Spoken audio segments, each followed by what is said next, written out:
wet, wet, wet, wet, wet, wet, wet, wet, wet.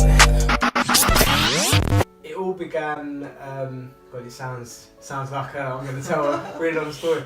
I'm a hungry guy. I'm always active and always training. But diet, as most people know, when you're trying to get in shape or stay in shape, is the hardest bit, especially when you're trying to juggle running a business or several businesses. So I decided to leverage that responsibility and pay a friend of mine, Trevor, to actually cook my meals for me.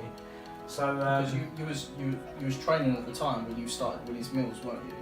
And yeah. you was like trying to get like sort of gain muscle. Yeah, exactly. And the whole thing was yeah. I remember because we was working together and you were so busy that like you'd go like 3 hours. This is like fine for me, but for you it was just like, I'm so hungry, I haven't eaten. Because you'd forget, like we'd work hard. You'd work really hard and you'd forget to eat or you didn't prep. So that was the issue for you. And that's it. Exactly. And then I thought I'd bring Trevor in. He went over. I come home with my carrier bags, and one day my mum's just asked, "Oh, what's all that food you're bringing into the freezer? Where are you getting it from?" And I said, "Oh, I'm buying them from Trevor." And she said, "Oh, I wish you told me." Like, she looked a bit offended as well. She went, "I wish you told me because I would have cooked your meals for you for free." So I said, "Right, okay." Obviously, being the tight guy I am, I thought, "Yep, 100%, get them for free." Sorry, Trevor. See you later. And then, from then, I'd have these meals wherever I went, and in my industry, the smell sells. So. People obviously first smell the food, they come over and ask me, "Oh, what's that you're eating?" And I said, my mum does my meal prep for me. For those who haven't guessed already, Winnie's my mum. So a few asked, "Oh, do you mind cooking a few extra for me?" Courtney, you were one of them at the time. Yeah. We started off. Winnie was my first actual employed chef, named the business after her, Winnie's Meals. We were doing 20, 30 meals a week at the time, then 50, 100 and... Because it wasn't even like for business, it was just pretty much for a couple of us. It was a couple of us like your mates, a few of the family and stuff, and it was just handy, wasn't it? Yeah. And then what was the switch? So how did you go from that to, do you know what, I can actually make some money out of this? Do you know what, it was just that, and it sounds cliche, that light bulb moment, that switch. I thought, right, wait, I am hungry and I'm active and I'm busy and I've got business and I don't have time, and time is the most precious thing to everyone. That's the one thing we can't get back. And I thought, right, there's loads and loads and loads and loads of other people who are in the same position. So I need to run with this somehow. So just decided to scale it up. Started marketing it. Started talking to more people about it. Branded it up. Got the logos. All of that stuff done. And then Winnie's Meals became a thing. And like I said, the numbers just flew. And we've gone from doing 20, 30 meals a week to 10,000 last month, which is pretty crazy. So we just went national 2 months ago, so that's probably the latest news then. Just went national, so we've outsourced our delivery, so now we can actually get my healthy meals to anyone in the UK next day delivery. Wow. So how many cooks have you got? Right, so we've got quite a few. So we've got 8 different chefs in 6 different kitchens. And they're the guys who are working the magic behind the scenes. Huge operation. Wow. So like what kind of foods are sold? Because you've got like a nice menu. You'd like it's just insane. Like honestly, I see the menu. I'm just like, surely not. Yeah. Like, you don't see it. That's the thing. Like to get quality like that. Yeah. Is absolutely ridiculous. Yeah, healthy as well. So like, what's on the menu? Yeah, well, I like to say, and I will continue saying this until someone proves me wrong. I think we were the first people to do healthy Caribbean food. a lot of meal prep, a lot of people think, oh, I've got to eat. Like when someone tells you they go on a diet, they say, oh, I'm eating chicken, broccoli, and rice. Yeah. Plain, dry. No sugar. Yeah. And the chicken looks like that after. And yeah, I for one can't do that. And so if you find a way to make food taste incredible, but actually have it just as healthy as your typical chicken, broccoli and rice, then you're onto a winner. And I feel like I'm confident in saying we've managed to do the two. We've got great tasting food that's really healthy and it's affordable as well. So it's amazing. Like, I just admire the business, because we always say to each other, if you're going to start a business, the most successful businesses, it's not the product that sells, it's time they're selling back. So like that's exactly what Winnie's does, and that's why it's going to continue to be such a success, is because of that factor. Time's the asset that people value most. So at its core, at the end of the day, and if you if you can sell that back, it's a no-brainer for people. It's huge. Exactly. So, I need to put that in my my USP. We sell time back to people. Yeah, that's there it, you go. Man. What? Before we did meal prep. Time, man. Yeah. Time. What are you talking about? And I think as well, it's going back to how it started. Is we always say to each other, the best way to start a business is just to stumble across something, or just that light bulb to go off, and not trying to force an idea. Because like you said, we get asked, don't we? A lot of people just ask, like, how do you start a business? And we're like, what's the problem in your life? Like, I can't say, you know what, go down this industry or start this. Like, it has to be like a core reason why you start it, that you have this belief in what you're selling or what you're doing, and that's when you have a chance of being successful. With you, that was like the case down to a T. Yeah, no, I agree. You can't. There's certain things you can't force, and business is one of them. But what you can do is just be alert and just keep your mind open, because every day you get up and go out in the street, there is an opportunity there. But it's only if you're switched on and ready to recognise that, look for that, that you'll find it. And it just so happened one day, I had a need myself. I was hungry. I bought meals off someone, and the light bulb went off. This needs to be bigger. This needs to be wider. This needs to be nationwide. And we finally got there 2.5 years on. Amazing job. And it's completely organic as well.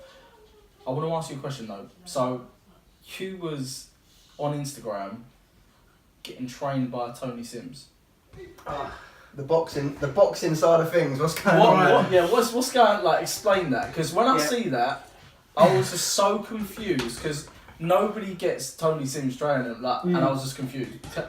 What's going on? Again, it's one of those things I stumbled into. So I'm a personal trainer on the side. I always look after a few clients, and one of my clients, Dan, he's good friends with Tony Sims. So anything I do, people who know me know that anything I do, I have to go all the way. I can't tip my toe into it. I can't. And that's what I thought. I thought you was honestly just gonna go off and like be the next Danny Joshua or something like that. That's why I was like, honestly, as soon as I see it, I was just like, that's it. He's just gonna go do it, because you done a Wembley in 5 years. You like one flipping. You won the thing? What was that? I did again. Just like I said, everything I do, I throw myself into it. I did a fitness modelling competition called Miami Pro, and walked away with the silverware just to do it once, just to tick it off. And then I did a marathon one year. I did, and then this year just happened to be the year of boxing. So yeah, he linked me up. I said, how do I get to train with Tony Sims? He said, well, you don't. But I said, right, but how do we do it? And he said, right, I'll sort of hook you up. So he's like, I'm not taking that. No. You've got to make a way. So yeah, he was training me, and again, just being open to potential avenues and always looking for opportunities. We ended up gelling really well. He got to know more about what I did in terms of the food industry and all the rest of it. And there was a natural link there. Yeah. His fighters needed convenience, they needed healthy food, and they needed something that was going to help them when they get into camp all the way through to when they walk into the ring. Yeah. It just so happens that I have those You had that there. attributes where I can help people with their nutrition. I'm a nutritionist as well, so it's just gone from there. So now Winnie's Meals is a brand quite heavily associated in boxing. Quite a lot of people know about it in the boxing world. Another thing why I admire your business model is that it's just solely on referrals. You don't do no harsh selling. People are paying God knows how much money to grow their business, and they're paying these influencers, and like I haven't seen that from you at all. Yeah, I think my from an ethical standpoint and just morally, I just think it's wrong. Me personally, I get why people do it. Mm-hmm. At the end of the day, money makes the world go round. If it's going to earn you more money to pay someone to do something for you, then fair enough. For me, I like genuine, real testimony. So every single person that you see, famous or not, that posts up about Winnie's Meals is because at some point they've bought some meals, they've enjoyed the meals, and they've decided they wanted to speak about it. My sponsored athletes even, every single person that you've seen, one, they haven't been paid to do anything. They just have enjoyed what I do. They've got a benefit from it, and they want to tell people about it. It's to the point where I get people who will call up or drop us an email and say, I saw Ahara Davis in the street, and I was chatting to him and telling him about what I'm trying to do, and he recommended you that I should get Winnie's Meals, and the same Ryan John Baptiste. I've got a pretty famous fitness model. Yeah. He's worldwide champion, and he again approached me, wanted to get on the food, and these people are active ambassadors. They talk to people in the street one-on-one because they love the food. They don't just put a post up and try and get me a few extra sales. So that, and I love that as well. I do love that aspect of it. It's just real good food that people love and want to talk about. And people know, they see through the bullshit. Like, you can't get away with that nowadays. Like, people are too used to seeing it. Yeah.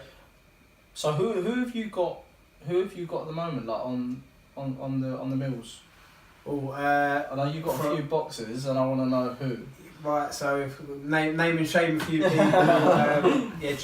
Just under the Matchroom gym. So out of Eddie Hearn's promotion, I've got Ahara Davis, I've got Lawrence Okoli, Joe Cordina, Martin Ward, John Ryder. The list just sort of goes on and on. Conor Ben, even Nigel Ben. Really? Obviously Conor Ben's dad, everyone will know Nigel Ben, especially the older people.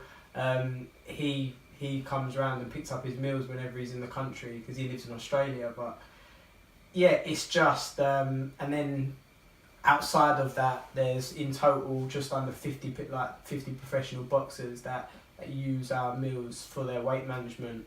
So yeah, we've sort of found a bit of a niche in that, and have run for it. But looking to see how we can help other athletes in other sports as well. So we do have a few small football players. We've got quite a few different sports that are coming on board as well. Even snooker. We've got loads of people who are just coming in saying, right, I've heard about you. I wanna have some of that, and that's what I like. Organic growth as well. Yeah.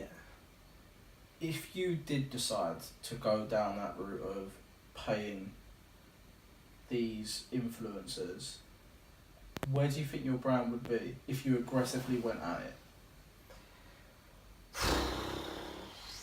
Do you know what? I'll be totally honest with you. I don't know the answer to that, and I haven't ever thought about it. It's just not on my radar, and it's just not going to happen. For me, I've kept it real from day one. I was my first customer. I told the people around me about my product, and they could smell it, they could taste it for themselves. They bought it, and nothing's changed since 3 years on, and nothing will change. That's good. I'm gonna That's stick amazing. to that's one thing. It's just something that I had to ask, because for the people that are listening who are looking to start their own business, or they're new in business, it's easy to go into that route, and it's not a bad thing. No. Depending on what you sell, I believe. So, what do you think? Like, what is your advice on that standpoint with the influencer side? That's a good point. 100%. Like, I've got nothing against anyone who does it. That was just my point of view. Yeah. It just so happens that I've got a product that connects with emotion in some way. I think if you can feel it, you can see it, you can touch it, you can smell it, you can taste it, then those sort of industries are the ones where you want to keep it real. And perfect your product. If your product is good, it smells good. If it's, I don't know, an aftershave and it smells good, people will buy it.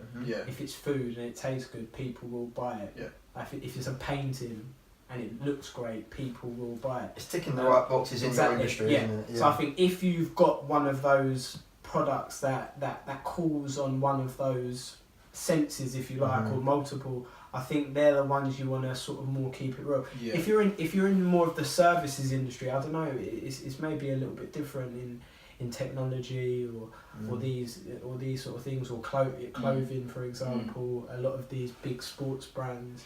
I think it's one of them ones where, like, it's just even where you're explaining it, you can tell if someone's talking rubbish or they're forcing it. Like, description kind of changes. But that leads me on to, like, the next question. So innovation, it's fundamental in business. You have to be changing with the times. Where Winnie's Mills started to where it is now, you've literally been so on top of the innovation element. Can you talk me through, like, the process of, like, where you started and where you are now, how you adapted to the times, how you just up your game completely? Well, at the start, I started with, again, like, a simple idea, simple food. Oh God, I wish I had some pictures just to show you guys. Obviously, you remember what they used to look like. So they used to be these containers like that, and we didn't even have labels back then, or even a logo. So we'd write with permanent marker on the lid of the container. Have you got pictures? Jerk. I actually have some. We'll need to get them up. And so it'd say, like, jerk chicken in just. I try and make it neat, the handwriting, but that's as innovative as it got at the time. But I wanted from the ground up for it to be a business where I didn't invest necessarily any money into it. I wanted it to grow, like, get its own legs, gain some traction, and then reinvest some of that money into making it look a bit better. So the next phase, again, this is on just making the product look a bit better. We got sticky labels. So by this point we had a logo, and that was all great. And I honestly thought I'd made it when I put these sticky labels on. They were just a sticker that had the writing on it. Changed the game. And it was like jerk chicken with rice and peas. That was it. Yeah. I thought that, even at the time, I was like, wow, like, here we go. I was like, it's really doing this. I was like, I knew he'd make it. Yeah, I did. I felt I was really impressed with my labels at that point. Even though they ran, because it's frozen, the food comes out the freezer and it gets wet, and they ran a bit, but I was still so proud of the labels. Yeah. And then but we just kept growing, and I'm always just looking for ways in which I can make it look better. I was walking through Tesco one day and I just noticed it's quite simple. Most of the ready meals out there just have a sleeve that slides over the top. So yeah, got a designer in, made up a really nice one, and now I can say that we are pretty much where we're going to be in terms of presentation wise. But yeah, it's been a journey. There's been loads of things that have come up, like the whole thing with Tony Sims and boxing. Before the whole boxing thing in terms of social media, we weren't really generating much business via social media and marketing. It was purely word of mouth that was driving the business. So we got from maybe, I don't know, that 30 meals per week to like 500 just off word of mouth. But then what really sort of catapulted us, our following at the start of this year was like 300, and now we've got like 8,500 just in how many months is that? 9-10 months. 9-10, Yeah. See, I'm so glad that you've said that, because with social media and building up a business and a brand, like, you have to go through that stage of this, of just flat and not much growth. But then if you stay consistent enough, like I so believe, Look for the opportunities. Yeah. Exactly. Like, and I'm not saying it's come to you because you've made it happen, but it's just the whole thing of sticking with it, being patient with the social media, because it would have been so easy for you to say, who sells food on social media? Yep. Which is probably the biggest question, which was probably playing in the mind of like, why am I even using social media if it's not even doing much? Like, so the social media journey, I want to know more about that. Like, again, like I said, we had something 350 followers. We weren't getting much interaction. So how far was you? How long did it take you to get to 350? Almost 2 years. Of trading. 2 years of trading. Almost 2 years. 350 followers. Yep. And then 10 months of trading. Yeah. Over 8,500. Yeah.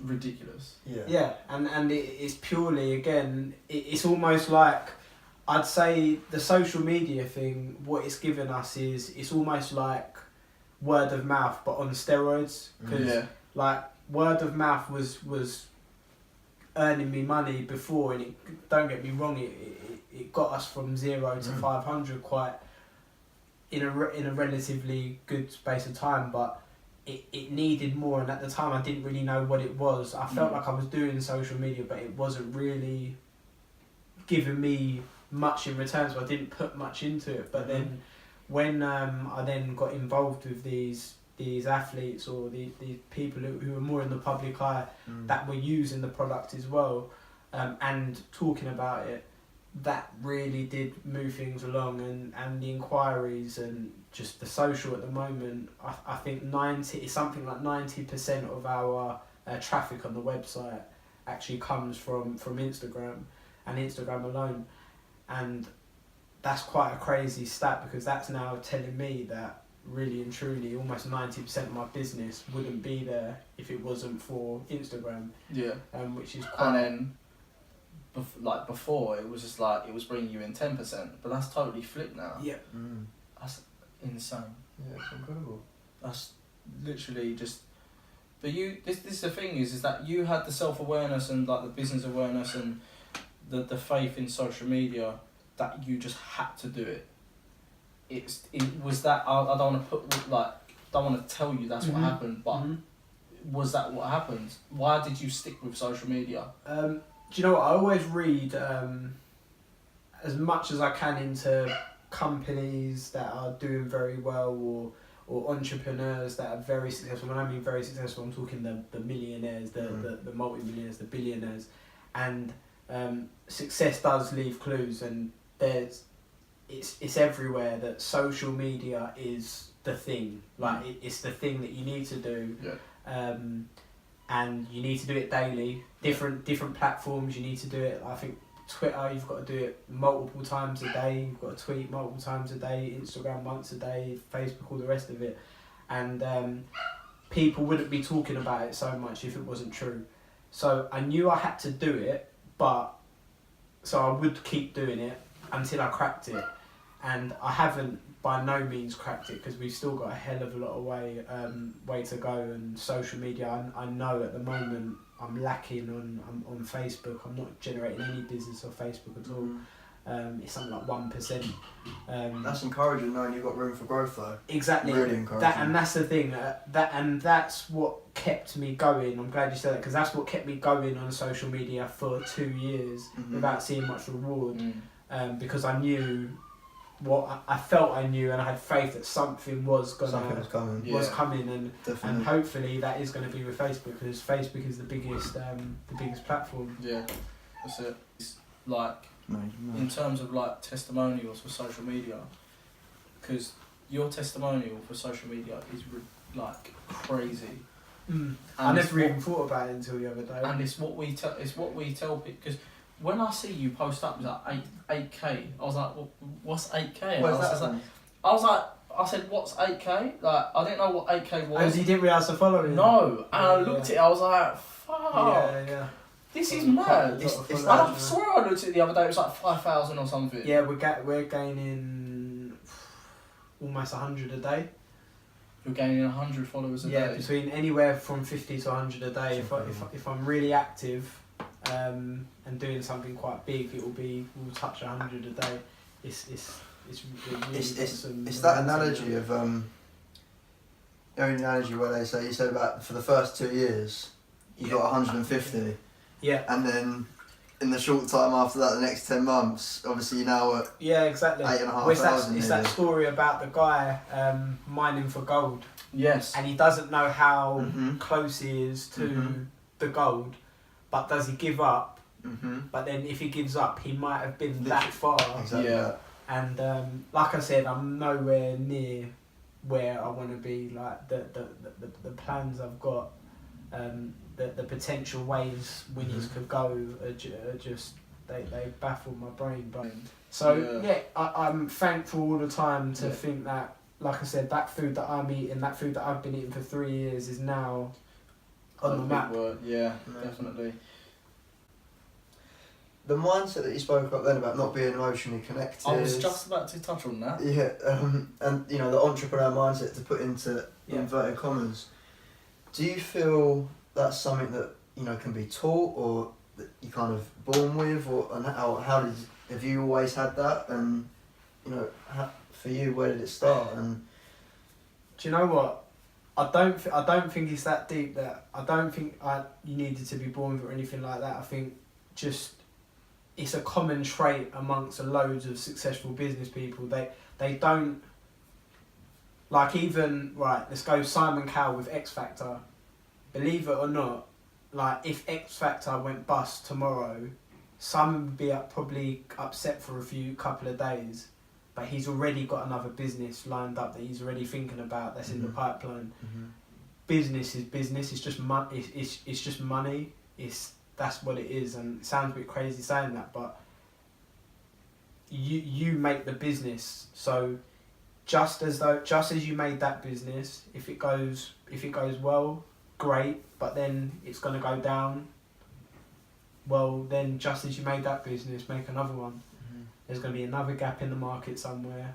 It could be the same industry again. Actually, you could go back into the same business, but I just don't. I think you've got to try and keep that emotion out of it, because it does affect the decisions you make.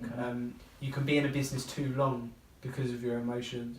There could be a business that's clearly going not the right way, but because you're emotionally invested in it, you go, oh right, next week it's going to happen. No, next month, next year, I'll give it one more year. But what could you have achieved in that year if you just pulled the plug in it and just did something else? And yeah, I named the business after my mum.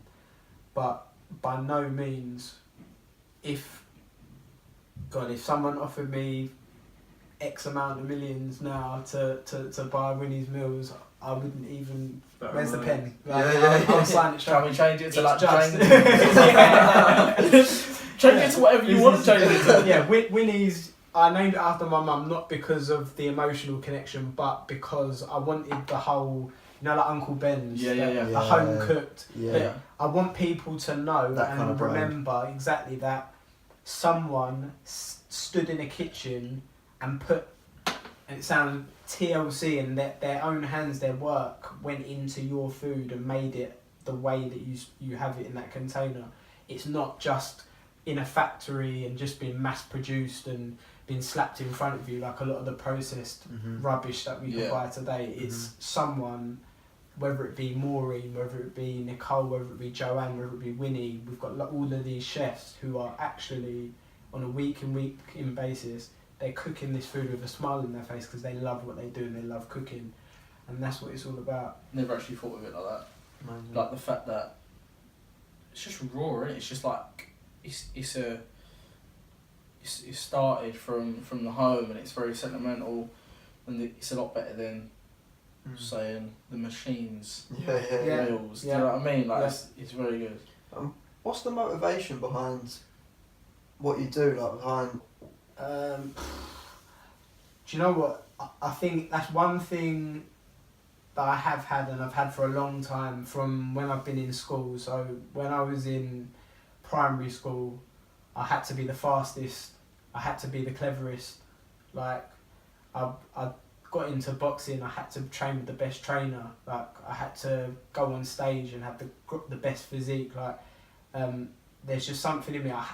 In fact, it's not even that I love winning, I hate losing. So if I do something, that's why I make sure I really give it my all and work out.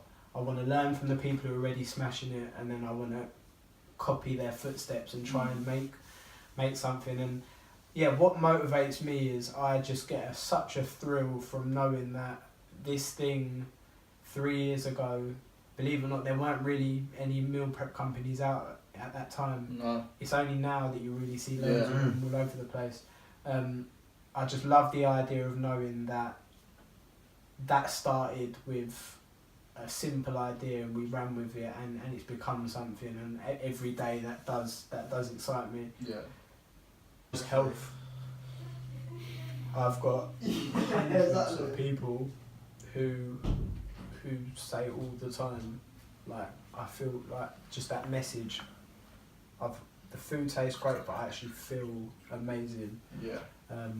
Or I've lost X amount of weight already. It's really nice. It's really nice. So, if you could do anything maybe differently, like from the start, Yeah.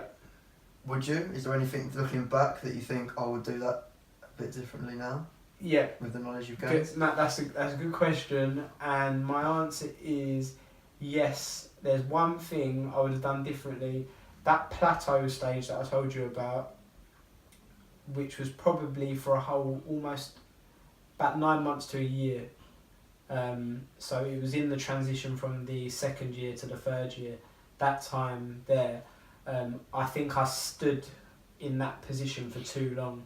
I could have gone national a lot sooner. Did you know that was the issue? Did you know that was the issue then, or was you figuring it out? Do you know what? No. It's when the following started increasing and I started getting all the inquiries from loads of different places, I could have reacted then. Right. Mm-hmm. That was the sign then, or the light bulb then. But I think it's almost that self-doubt. It's the worrying about, right, we're comfortable now, we're turning over good amounts now, we're nice and local, it's manageable. So you did know. So something did go off and say, this is, if we do this, then it can go. Yeah. It was just the whole self-doubt. Yeah, it's self-doubt. I knew what I knew. I knew what I was making. I knew it was regular and it was good, and I was happy. But it's the unknown of, and we all have this in everything. If I do it, and it gets too big too quick, or we're not set up for those sort of numbers, which could potentially happen. I was really worried about that. There's other things like how is it going to be delivered? Can I trust that? Oh God, this is the biggest problem. I'm used to having my own fleet of delivery drivers, and now we've gone from that to, okay, Royal Mail, take that to the destination please. They do not have the same respect for your product as you do. So you take that for granted. On the first day, oh God, I'm opening up on the how bad the first week of going national. So first week of going national, we took in an incredible amount of orders, something like 47 in fact to be precise. 47 orders came in on the first day of going national, and we've packaged up all these meals, sent them off. Yeah, hooray! Like the first day, we're going to be rich. Yeah. Right. Then the next morning, so 8:30, phone rings. get a call actually from Ryan John Baptiste, one of our sponsored athletes. He said, "Oh, thanks for the meal, Shaun. They've arrived, and there's loads of broken containers." And I thought, no, oh god. Panic. And so at this point, I'm thinking, right, okay. I've had my emotion. I've had the panic for 10 seconds. Now I need to think proactively. What can I do now to nullify the effects of what's going to happen? Because we've got 46 other people who are expecting parcels today. And the chances are, because I haven't taken the right precautions, they weren't even properly secured in the boxes. They weren't bubble wrapped. I didn't even put fragile handle with care. I just thought, Royal Mail, they're gonna look after my stuff. They're gonna look after my stuff. Little did I know, they're chucking the boxes onto the planes up there. Right, okay, this is what I need to do. I got out, I opened up the database, the 46 other people, got their phone numbers, picked up the phone myself and called every single person on that list as quickly as I could before, because I wanted to speak to them before the parcels arrived. And I said, right, teething problems as you imagine, thank you for your order, but there is a high probability that some of your containers are going to be broken. I wanted to speak to you beforehand because I didn't want you to panic. Don't worry, any containers that are broken, they will be replaced and be with you the following day. That's such a risk, because what could have happened is you say it to all 46 and they're like, yeah, all of them are broke. And then you would have been in... Yeah. But you still done it with the integrity that you hold for the business. And I definitely think amazing. people would have respected that, which made it more likely for them to actually say, actually, it was just 4. Yeah. Could have. You could have. We did have one thing in there where we said they had to take a picture of all of the meals in one shot, so we could see exactly how many there were. But smash them up. But then you can't eat your food. So we're an integral business, and I just didn't want people to panic, and a lot of people, the feedback was unbelievable. And what happened?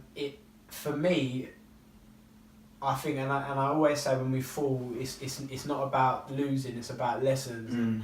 That was the best thing that ever happened, because all of these customers, the majority of them were like, I cannot believe the director of this company has just picked up the phone and called me to warn me of something that might happen, not necessarily will happen. Yeah. They were like, oh, thank you so much for picking up the phone, really appreciate it. Because most companies would just wait for the fire. They'd wait for the call. They'd wait for the call. Yeah. They'd wait for the complaints to come in, and then they'd try and deal with it and fight fires. But they really appreciated it. And funnily enough, I say only 15 different orders did have broken containers, but the other 30 didn't. Okay. So it wasn't that bad. But I think it humanised the whole business and made people realise there is a person behind that, and he cares, or the team care. And it went down great. So, but since then, touch wood, it has been pretty smooth. Plenty of bubble wrap in their boxes now. Plenty of bubble wrap, fragile handle with care, this way up stickers. Yeah. The whole works. No risk taken. And that's it. And that had to happen. Exactly. For that lesson to be learned. Exactly. What's the biggest lesson you've learned in the business? It don't have to, it could just be a life business lesson, in general, business lesson. But I'd say it's not about the food, it's not about the service, it's not about it. Everything I think now is irrelevant. The most important thing is the smile on that customer's face, and however you get that smile, just get it, because if you lose a few pounds in getting it, I had one customer who had loads of containers broken. He was on that first day, and it was actually the whole order. I sent out another box, and there was another error somewhere on Royal Mail's end, and the container didn't get to him in time. And I wouldn't take any risks, so I made sure I sent him out a third box. Touch wood, that doesn't happen anymore. Everything arrives on time, but I spent 3 loads of meals, 3 lots of resources. I made a massive loss on that order, but I really couldn't care less because that guy, Andy his name is, that guy is now really happy and he appreciates the effort I put in, and that is going to pay me back tenfold. I was just of about what to I say, lost, 100%. long term, when you think about how many batches of meals he'll buy, it will stay with you as a regular customer. And I record everything, so for those who follow Winnie's Meals, they'll see that every month I'll put up certain statistics, because as everyone receives their order, between 3 and 5 days, a member of the team will contact them to ask them how they're enjoying their meals, if they're having any problems with, I don't know, heating them up, or just generally how you're enjoying the service as a whole. And we collate all of this information, get it on an Excel spreadsheet, and we've got different graphs for different things. And we had 97% of people in the first month of August, when we went national, said that they rated Winnie's Meals not good but excellent. 90% overall. Taste, we had 99% said they enjoyed the food that they had. It was, that's insane. Yeah, that's exactly. an amazing stat. And believe me, the other 3% and the 1% that didn't go to plan. I'm working tirelessly to try and get closer, because I'm not happy with that. Right. I need to get to as close to 100%. I want it to be 99 point. And I know you can't please everyone, but we've got to try. And I just really feel that if you can get those smiles on the face, and that's my biggest lesson in whatever business you're doing, whether you're sweeping the streets. An old woman walks out on the road one day and she sees that it's clean and she has got a smile on her face because it was dirty the other day, and now it looks great, like I'm happy about that. Or whether you're, I don't know, you know what I'm trying. Any industry, no matter what you do, B2C, B2B, get a smile on the face. anyone, get a smile on the face of that end consumer, no matter what, and the rest will take care of itself. If it's too expensive getting the smile on their face, then work on bringing those costs down to get the smile on the face. But get the smile first, and then make it work. That's an amazing answer. Incredible. It's not your typical answer that you expect, kind of thing, because that is I haven't actually thought. I've always thought it'll be I always have to make sure that my service is unbelievable and whatnot, which is true, but that is just another way of thinking about it, and it's just refreshing. And I think that's you've probably learned that because of the industry that it is as well, because it's so personal. Yeah. You're getting them texts from real people on a daily basis. Yeah. But I don't know, we're in a world where it's, unfortunately, with everything becoming more machine driven and process driven and all the rest of it, it's really sad that people are almost expecting a rubbish service now. I get people who I'll pick up the phone, because I do a lot of the calls myself, and I call a customer and say, how are you getting on, Jill, how are you getting on with your meals? And they all, 9 times out of 10, they say, I can't believe you've actually called to ask how, or you've even asked how we're getting on with the meals. Because it just doesn't happen. You buy, you buy a ready meal from the supermarket, and Tesco's not going to call you to get feedback. Yeah. And in fact, I take that as a positive, and I'm glad that's the case, because it helps me stand out. Yeah. But I do think it's sad that there aren't more companies that have taken that extra step to find out what's going on, and are your people happy, and if not, why, and how can you make them happy? And it's got to be done. It's got to be done.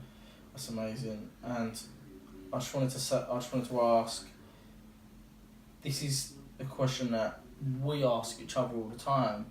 It's, do you feel that anybody can become an entrepreneur or a business owner and become an actual success? 100%, and I'm not just saying it because a lot of people would say 100%.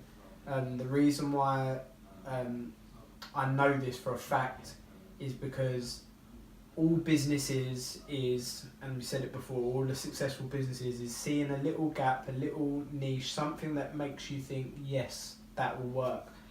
The next step, so once you've found that idea, I said the next step is actually the method, exactly acting on it, the track, the method that you're going to use to actually get it from a business idea to a successful working business or an operating business, a profiting business, whatever you want to call it.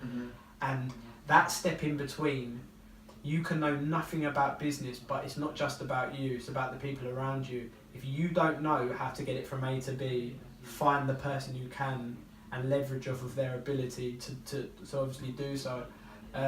There's a story I read, and I can't remember what book it was in. I think it was in Think and Grow Rich. And the guy who, obviously, I think he's dead, he would be dead now, the guy who pretty much started the steel industry in the US, he pretty much owned the whole thing. We're talking multi-billionaire. He was just someone, a miner, as in he worked machinery, and he was just digging for the stuff. And then what he did was he found something that sent that light bulb off, and all he did was looked for the people who could play the different parts of that business, and he made it happen that way. And that guy is no different to any one of us. He's just in a normal job, doing normal things, but what he did know was, one, I found something, and two, there are people who know how to put this together. So rather than me be selfish and try and do it on my own and flop, I'm going to make it happen, and look at him now. Yeah, that's amazing advice to the people listening who want to start in business but don't quite know how. They feel that they have to become the complete business themselves and not actually understand the leverage standpoint on it, which is great, and that people should understand that. I think it all starts, like you said, just a little bit of self-awareness, just to take a moment to actually look about, see what's around you, look at a few problems. That's like, it. Yeah. What's a problem? What's bugging you? What's bugging you, and how can you do something about it? Yeah. Simple as that. At the long game. Being patient but impatient with how I work. Like, what's your biggest struggle? What's the hardest thing that you face in everyday life with business? Yeah, there's definitely one that, in fact, there's pretty much only one, and it's such a big thing for me. Where from growing up and being very young, my focus always being trying to be the cleverest in the class, being the fastest in the school, all of these things, trying to be the best at everything I do. In this sort of business where it's not possible to do it on your own, the biggest struggle I have is actually saying, right, that's your job, you do that, and I'm going to do this, and you do that, and you do that, and just allowing it to happen. Yeah. Because I'm a perfectionist. Yeah. I want things done just so. I want them done at that time, and I want them done in this way. And the hardest thing for me, is exactly that: letting go and just allowing people to do their thing. And of course, people are going to make mistakes because I know how I want it to be, and obviously it's my business, so I'm less likely to be lazy. But when you're just being paid as an employee to do something, you're naturally not going to have the same desire to make sure things are all perfect. But that's okay, because without the people who work with me now, there's no way I'd be anywhere near where we are now if I did it on my own. So I've learned it was really hard at the start, letting go, not being a micromanager and trying to have my fingers in everything. Yeah. I've got probably going to have less grey hairs on my head now because of it, but at the same time I'm allowing it being Winnie's Mills to do its own thing. And that's where I think which will allow it to go from there. I think that does hold a lot of people back in business. That's what stops people's business scaling to that level, is because they are afraid of letting go. Exactly. They can't outsource and let go of their baby, their business. Yeah, well, a big factor, as you touched on, is just how you are. Is just this perfectionist, and it's natural, and you have to accept it. Is that nobody's going to love your business more than you. Nobody's going to put more effort in more than you, and you have to accept it, and just find a way of making it acceptable. Yeah. And that's it's so huge. There's no problem with that at all. There's no. Well, thank you so much for your time. Like, you've literally just inspired me, and that's the reason why we decided. I feel in a different mindset already just from like an hour ago. That's what I mean, and that's why we brought you on, because we've looked up to you for 4 or 5 years, or 5 years, whatever it is. Since I've known you, I've looked up to what you're doing. I'm like so almost not proud, because I'm so happy that you're doing so well for yourself, and you keep yourself to yourself, and it's just amazing to see, and to have you on here, and I've learnt so much, and that's exactly what we wanted. So thank you for coming on, and great, thank you very much. Nice one, man. Shaun. Cheers, guys. Thank you. Wet, wet, wet, wet, wet.